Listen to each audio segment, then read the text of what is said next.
As John sharply swatted away the small hand his son extended, the sound echoed sharply through the quiet living room on New Year's Day. I don't see why I need to give New Year's money to someone else's child. With a scornful expression, Nancy looked down at us as if we were something dirty. Next to me, my son's small shoulders trembled. Instinctively, I reached out and gently rubbed his reddened hand. I never wanted him to experience this kind of pain. But in this moment, I lacked the power to protect him or to change our circumstances. Such a cute little grandchild. This year, I've put something extra special in your envelopes. Her sickly sweet words directed at my sister-in-law's children felt like shards of ice cutting through the air as my son and I sat unnoticed as if we didn't exist. Every year on this day, I endure the same treatment. But this year, it hurt more than ever. Just yesterday, Mike, my son, had been excitedly talking about visiting Grandma's house, his eyes lighting up every time he mentioned it. He was looking forward to receiving his New Year's gift and creating a special memory to start the year. That pure and innocent expectation was now shattered before my eyes, crumbling like a fragile house of cards. Watching this unfold felt like my heart was being torn apart. I sat quietly, gripping the edge of the carpet so tightly that my nails dug into its surface. The physical pain was easier to bear than the emotional anguish. Grandma? Why? His small voice broke the silence, and his large tears began to fall. Seeing him like that, my heart felt like it was being ripped to pieces. The next moment, I felt him tightly clutching my sleeve, his small hand trembling. His trembling hand brought tears to my own eyes, but I fought to keep them from falling. I didn't want to cry here, not in front of my son. I wanted to be a strong mother for him. I couldn't take it anymore. Stroking my son's head gently, I stood up. Let's go home. My voice sounded unnervingly calm even to myself. Oh, leaving already? We were just about to start the family dinner. At that moment, my phone rang. Seeing the name on the screen, something shifted inside me. All the emotions I had been suppressing threatened to pour out at once. My name is Jessica Hunter. I was originally from a small city, but moved to the city for work. At first, life in the big city felt overwhelming, but over time I became accustomed to its conveniences. Now, when I return to my hometown, it feels like something is missing. These days, I'm a stay-at-home mom to my 6-year-old son, Mike. But I wasn't always a homemaker. I used to be a career woman, working for a major trading company. Back then, I earned a salary of about $90,000 a year, enough to buy anything I wanted and live comfortably. Sometimes, I think back to those carefree days and wonder if I made the right choice. But then I remind myself that if I had kept working, I might never have met my son. Now, I can't imagine a life without him. My parents were both teachers and highly value education. They sent me to a private middle school, which eventually helped me get into a prestigious university and land a job at a top trading company. I'm deeply grateful to them for giving me such opportunities. That's why I felt so guilty when I decided to quit my job at the trading company. I questioned my decision over and over, wondering if I was making a mistake. I didn't even tell many people the real reason I was leaving, so my colleagues were shocked and tried to talk me out of it. Every time they did, it felt like a piece of my heart was being pulled back. It's been 6 years since I left that job. While I sometimes miss it, I'm grateful for the time I've been able to spend with Mike. Being able to be with him during these precious early years has been invaluable. I left my job because I got pregnant. At 31, I was thrilled to be expecting my first child. Things were going smoothly until one day, a doctor told me I was at risk for preterm labor. Continuing to work could have endangered both me and my baby, so I made the heartbreaking decision to resign. My husband, John, was very supportive and said, "I'll take care of you." His words gave me the courage to finally make the decision. Without his support, I might have kept working and put myself and my child at risk. Now, I work part-time at an office 3 days a week. My monthly income is only $1,200, which feels like a drop in the bucket compared to my former salary. But it helps support our household, so I try to be content with it. My husband's salary isn't very high, so raising a child on his income alone can be a bit of a struggle.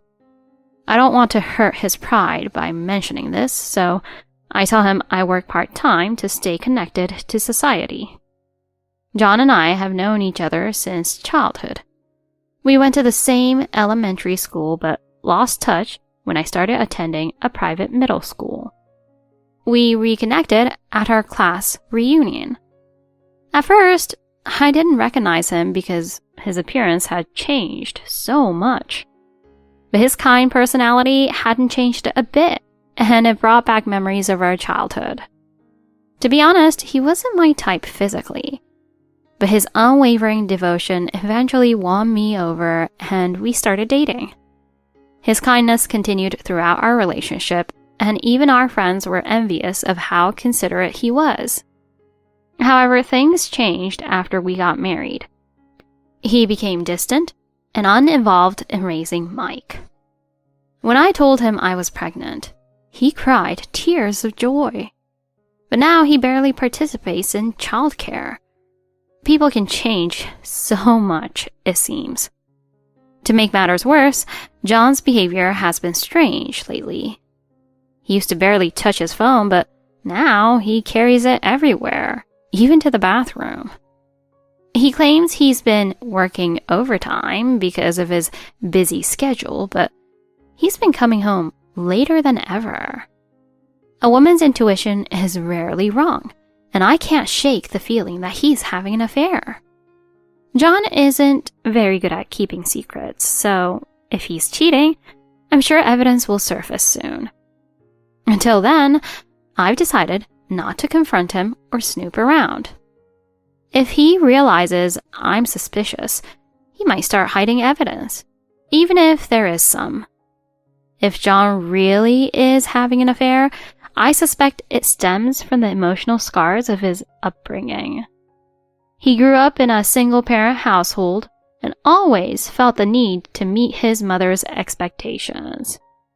He once told me he worked hard to please her because he didn't want to cause her any trouble.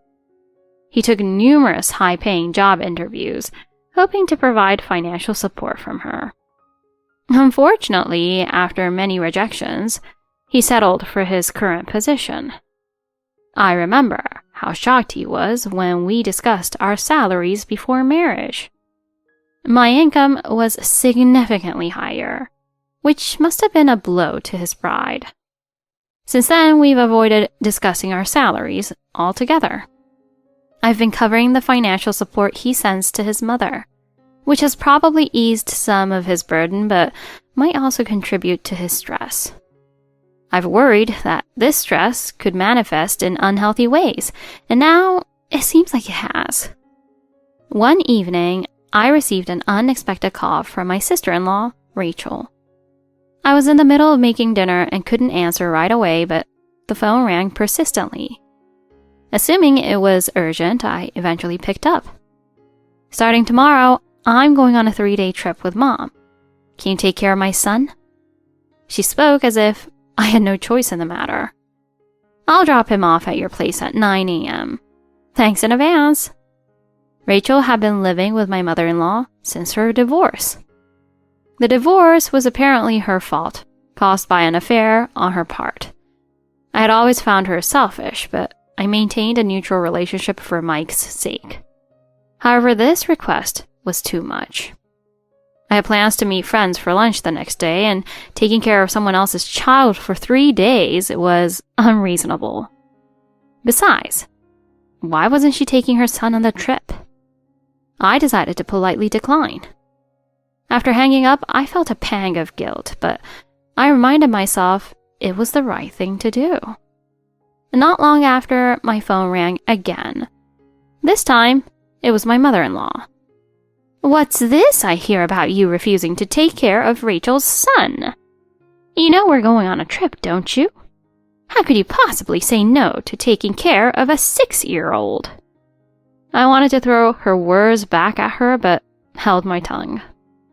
My mother-in-law had been cold to me from the start of my marriage. Anytime I expressed disagreement, she would retaliate tenfold. I'm certain she sees me as the woman who stole her son. Regardless of how justified I might be, she always sides with John or Rachel. I decided there was no point in arguing. I told her I'd discuss it with John and ended the call. That night, John came home after midnight. I had waited up, even though I was exhausted. "Your mom and Rachel called today. They want me to take care of Rachel's son for 3 days while they go on a trip. But I have plans tomorrow. Can I say no?" I expected John to agree with me. Even if he might be distant lately, he couldn't be so unreasonable. "Just take both kids with you. I'm sure your friends won't mind." I was stunned. Are you serious? Taking one child is already enough to impose on them. 2 is completely unreasonable. It would be worse to refuse Mom and Rachel. You should respect their wishes. I couldn't believe what I was hearing. Was John really this oblivious, or did he simply not care about me anymore? Reluctantly, I texted my friends explaining that I'd be bringing 2 kids to lunch. None of them responded, likely already asleep. It was past midnight after all. Then, with great reluctance, I messaged Rachel to tell her I would take her son after all. Her response was infuriating. "Oh, thanks so much.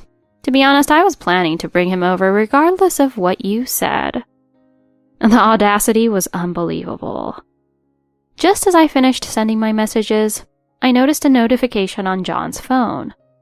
He was in the shower, so I glanced at the screen.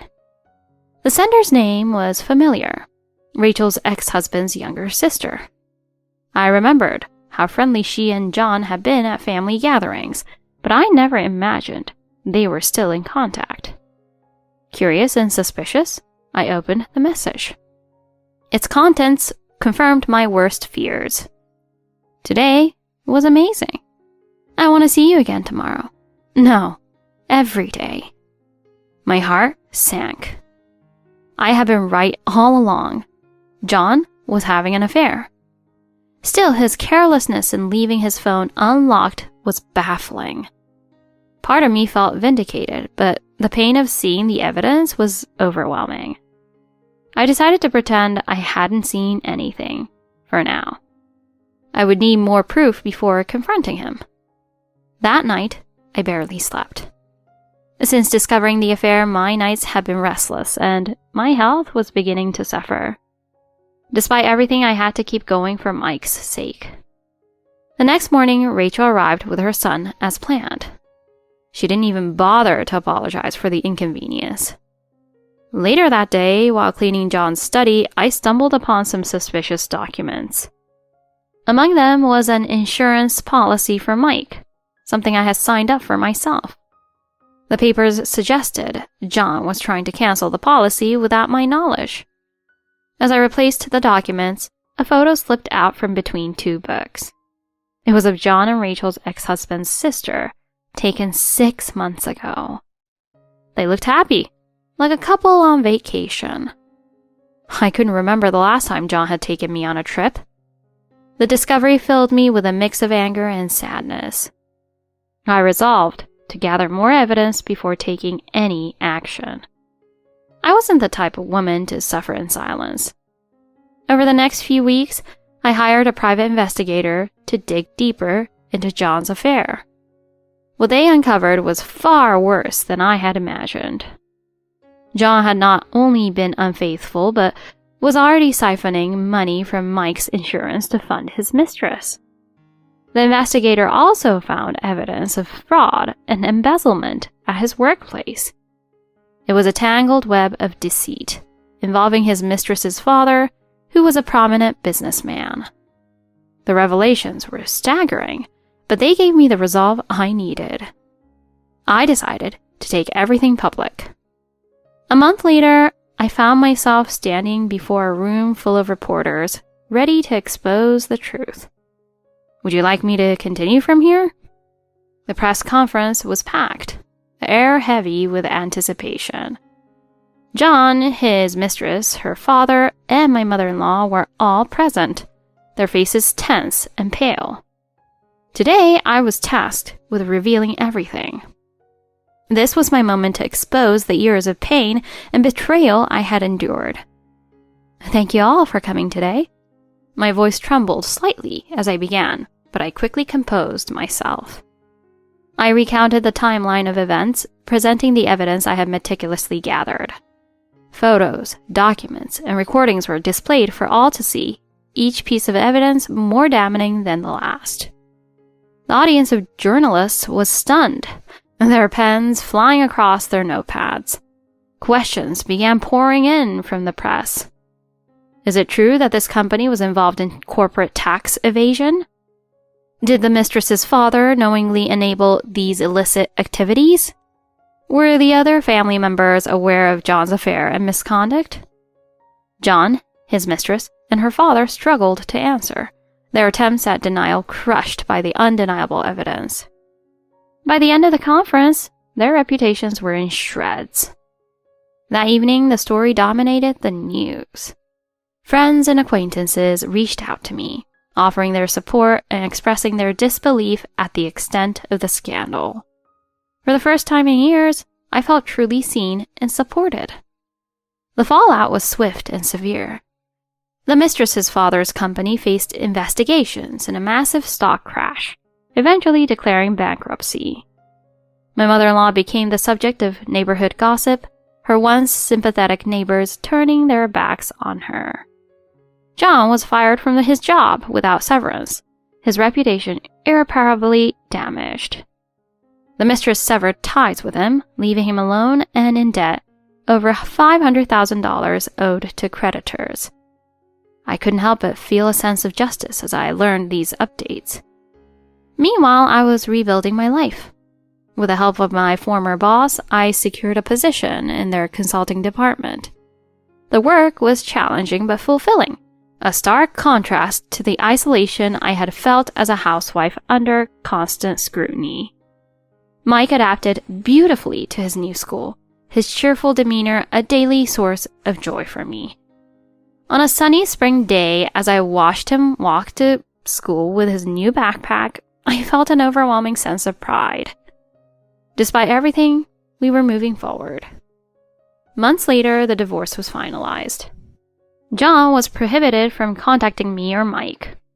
The last image he had of his son was from the entrance ceremony, a bittersweet memory of him, no doubt. Nancy, once the matriarch of her neighborhood, was now a pariah. Rachel, stripped of custody of her son, was reportedly working in unsavory jobs to pay off her debts. As for John's mistress, she disappeared from the public eye, her whereabouts unknown. The father's company, once a symbol of wealth and power, became a cautionary tale of greed and corruption. Life for Mike and me had returned to a peaceful rhythm. Every day, I reminded myself of the strength it took to get here.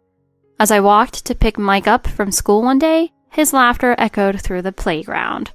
He ran to me, his face lit with pure joy. "Mom, I had the best day ever." His happiness was my greatest reward. I had fought for our future, and it was finally here. No matter what challenges lay ahead, I knew we would face them together. We had endured the storm and come out stronger. Our story was one of resilience, hope, and the unbreakable bond between a mother and her child.